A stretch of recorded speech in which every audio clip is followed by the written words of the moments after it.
Red রোডে রয়েছেন মুখ্যমন্ত্রী মমতা বন্দ্যোপাধ্যায়। সংবিধান দিবসের অনুষ্ঠানে মুখ্যমন্ত্রী। আজকে দুঃখের বিষয় যে বাংলা দেশের জন্য এত লড়াই করেছে, স্বাধীনতা এনে দিয়েছে, দেশকে নবজাগরণ দিয়েছে, সামাজিক সংস্কার দিয়েছে। দেখুন আপনারা পরিষ্কারভাবে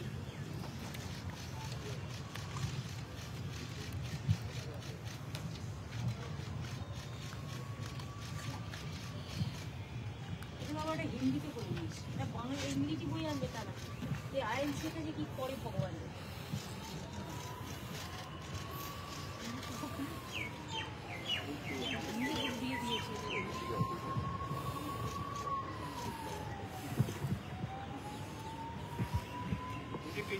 প্রিয়াম্বল যেটা আজকেও ফেসবুকে দেয়া আছে, আমরা বাংলাতেও সংবিধান তৈরি করেছি, বাংলা ভাষাতে।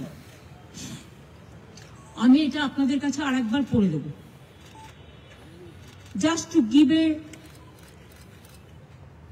Positive reminder to defend democratic rights of the people.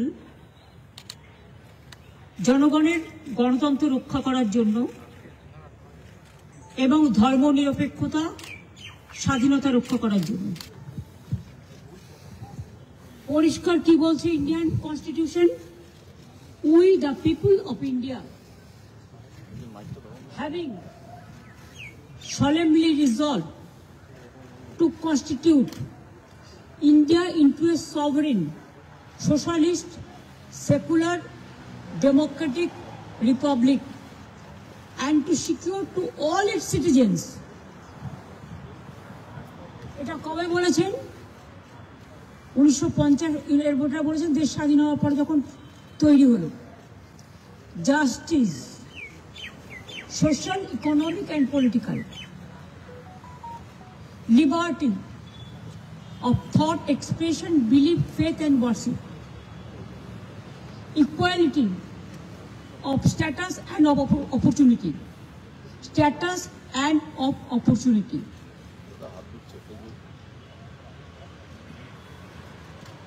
and to promote among them all fraternity, assuring the dignity of the individual and the unity and integrity of the nation. In our Constitution Assembly, this 26th day of November 1949, do hereby adopt, enact and give to ourselves this Constitution. পরিষ্কার, এর থেকে বেশি কিছু বলার প্রয়োজন নেই। কিন্তু আজকে একটা সংবাদপত্র দেখলাম, সঠিক কিনা আমি জানি না, আমি এমপিদের কাছে খোঁজ নেব, যে জয় হিন্দ বলা যাবে না সংসদে, বন্দে মাতরম বলা যাবে না। বন্দে মাতরম তো ন্যাশনাল সং, আমাদের সবার স্লোগান তো বন্দে মাতরম। যারা স্বাধীনতা আন্দোলন করেছিলেন তাদের স্লোগান ছিল বন্দে মাতরম। কি করে ভুলে যাচ্ছে? তার মানে কি বাংলার আইডেন্টিটি নষ্ট করতে চায়? এটা ভুলে যাচ্ছে বাংলা ভারতের বাইরে নয়। Very much Bangla, we are the part and parcel of India, and we are proud to say that Bengal always fight for the democracy, the secularism, the unity in diversity of our country. What our Constitution had given us and adopted the Constitution. Today is the Constitution Day. আমরা দুঃখের সাথে লক্ষ্য করছি মানুষের গণতান্ত্রিক অধিকার কেড়ে নেওয়া হচ্ছে, ভোটাধিকার কেড়ে নেওয়া হচ্ছে, ধর্ম নিরপেক্ষতা কেড়ে নেওয়া হচ্ছে, জাতি জাতিতে ভাগ করে দেওয়া হচ্ছে, সর্বজাতি ধর্ম বর্ণ নির্বিশেষে সকলে আজকে নিপীড়িত হচ্ছে, নিঃশেষিত হচ্ছে, কুৎসিত ভাষায় আক্রমণ চলছে। সে তপশিলি হোক, দলিত হোক, আদিবাসী হোক, সংখ্যালঘু হোক, সাধারণ হিন্দু ভোটার হোক, যারা মেয়েরা মারা গিয়েছেন তাদের মধ্যে দেখে রাখবেন, আজকেও কালকেও মারা গেছে, ম্যাক্সিমাম কিন্তু হিন্দু আছে। আসামের ক্ষেত্রেও যাওয়া হয়েছিল। এটা হিন্দু মুসলমানের ব্যাপার নয়, এটা নাগরিকত্বের ব্যাপার। আমরা সবাই এক, এটা মাথায় রাখতে হবে।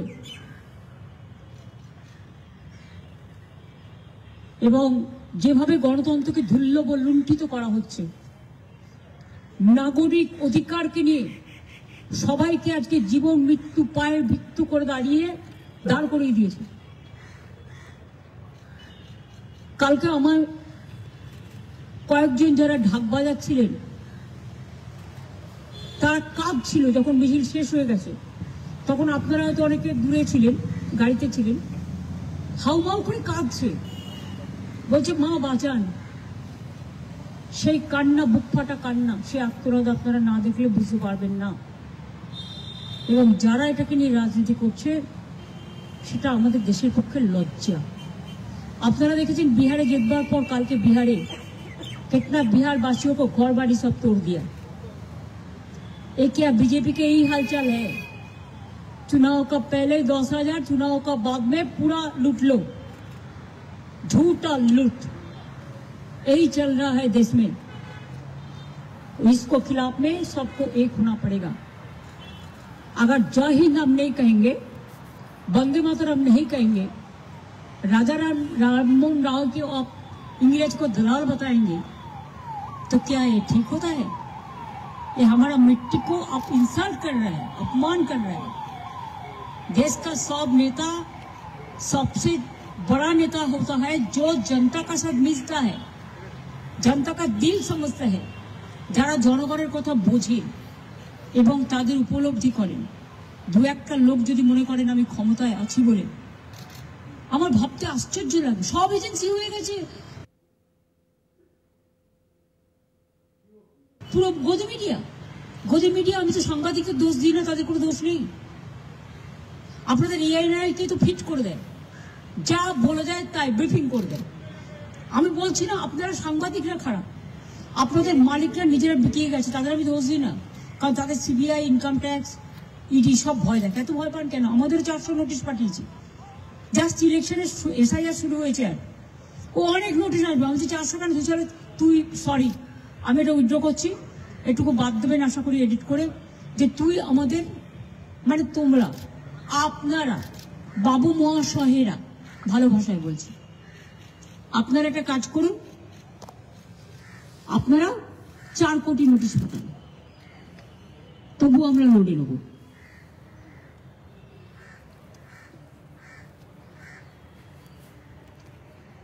এদের জন্য ধিক্কার দেওয়া ছাড়া আমার আর কিছু নেই।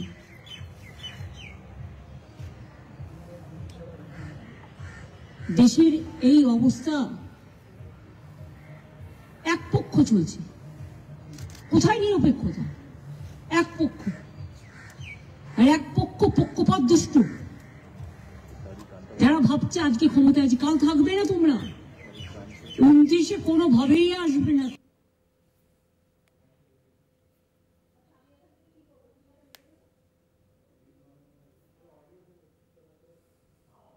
তার আগেও তোমার গভর্নমেন্ট পড়ে যেতে পারে।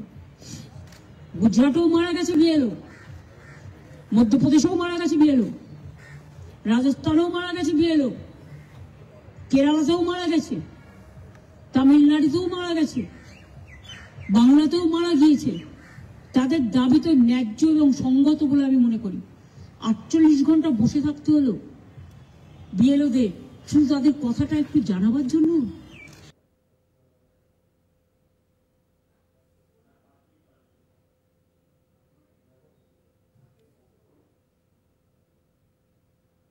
এত অমানবিক। আমি তো কালকে রাস্তায় আসছিলাম, আমার গাড়ি দাঁড়িয়ে কিছু লোক কিছু কথা বলতে চাইছিল, আমি তো দাঁড়িয়ে কথাগুলো শুনলাম এবং সঙ্গে সঙ্গে তাদের যা যা প্রয়োজন সবটাই করে দিলাম। তো এইটুকু কথা শুনতে 48 ঘন্টা লাগলো। এত কিসের অহংকার? আজকে আমাদের তৃণমূল কংগ্রেস এত বড় একটা পার্টি, আমাদের 29 জন লোকসভার এমপি, বেশি মিট করবে না কেন? একটা পার্টি ঠিক করবে তারা কজনকে পাঠাবে না পাঠাবে। এটা তো উইথ অফিসিয়াল অ্যাপয়েন্টমেন্ট যেতে চাইছে, সেখানেও কোয়েশ্চেন। কালকে 3 জনকে লাস্ট অব্দি, 1 জনকে ডেকেছে, তারপরে পুলিশ রিকোয়েস্ট করায় 2 জনকে ডেকেছে। আরে 48 ঘন্টা তাদের বসে থাকতে হলো শুধু একটু কথা বলবে বলে? তা মানুষ তার অভিযোগ জানাবে না? বিএলওরা আজকে মারা যাচ্ছে, বিএলওদের আজকে তারা তাদের সার্ভার কাজ করছে না, আপলোড করতে পারছে না, কোনো প্ল্যান উপায়ে কিছু হয়নি। আমরা বলছি তো 3 বছর সময় নিয়ে করো, আমাদের কোনো আপত্তি নেই। তুমি 3 বছরের কাজটা 2 মাসে কি করে করতে পারো? এখন চাষের মরশুম, একদিকে চাষিরা মাঠে আছে, অনেক লোকজন কাজে বেরিয়ে যায়। আপনারা সাংবাদিকরা বলুন না, আপনারা সকালে বেরিয়ে আসেন, রাতে বাড়ি যান, তো আপনার বাড়িতে কেউ গেল গিয়ে পেল না, আর এনুমারেশন ফর্ম দিয়ে দিলাম বাড়িতে, মানে এটা নয়। আমি তো প্রেস কনফারেন্সের এটা দেখলাম, কোথাও কোথাও দেখিয়েছি 115%। 115, এটাও তো রং। তার মধ্যে টোটালটাই গায়ের জোর চলছে। বিহার জ্বলন্ত প্রমাণ। কাজে আজকের এই দিনে, পবিত্র দিবসে, আমরা আম্বেদকরের কনস্টিটিউশনটাকে মেনে নিয়ে চলবো, বুকে নিয়ে চলবো এবং মাথায় নিয়ে চলবো। আমাদের যা গাইডেন্স দিয়ে গেছে আমাদের স্বাধীনতা আন্দোলনের মহান নেতৃত্ব, যারা দেশ গড়েছেন, ভারতবর্ষকে স্বাধীন করেছে, আমরা তাদের গাইডেন্স মতো চলবো, আমরা বিজেপির গাইডলাইন্স মতো চলব না। এটা খুব পরিষ্কার, আমি এটুকু বলে গেলাম। হ্যাঁ, ইউপিতেও মারা গেছে, বিহারেও মারা গেছে, রাজস্থানেও মারা গেছে, মধ্যপ্রদেশেও মারা গেছে। সেই তো কত হচ্ছে। আমি তো সেটাই তো কালকে বলতে গেছিলাম যে আত্মহত্যা করবেন না, কারণ একটা জীবন অনেক দামি, অমূল্য জীবনগুলো পুড়িয়ে যাচ্ছে। আর এই যে একটা মায়া নেই, 48 ঘন্টা লাগলো খুদে নেতাকে, খুদে কুর্সি বাবু 48 ঘন্টার মধ্যে বসিয়ে রাখলেন বিএলওদের। এদের টাইমটা নষ্ট হলো না?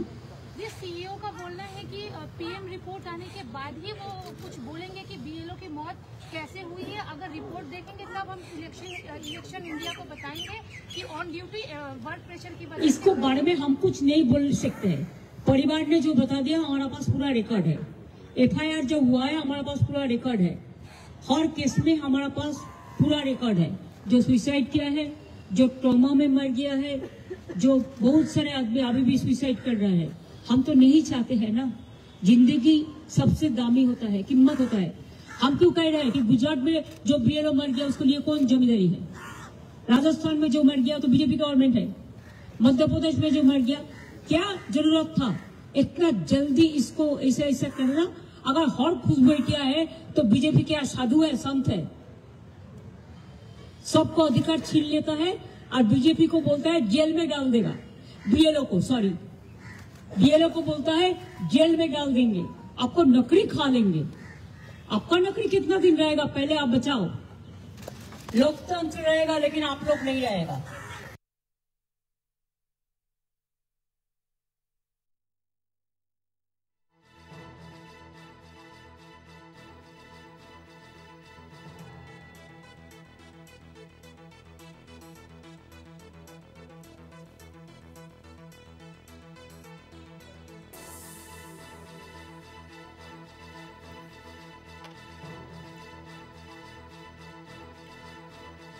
সংবিধান দিবসে মুখ্যমন্ত্রী মমতা বন্দ্যোপাধ্যায় তিনি সংবিধান রক্ষার দাবি করেছেন, ডাক দিয়েছেন এবং ডক্টর বি.আর. আম্বেদকরের মূর্তিতেও শ্রদ্ধা জ্ঞাপন করেন তিনি। সংবিধান দিবসে কেন্দ্রকে নিশানা মমতার।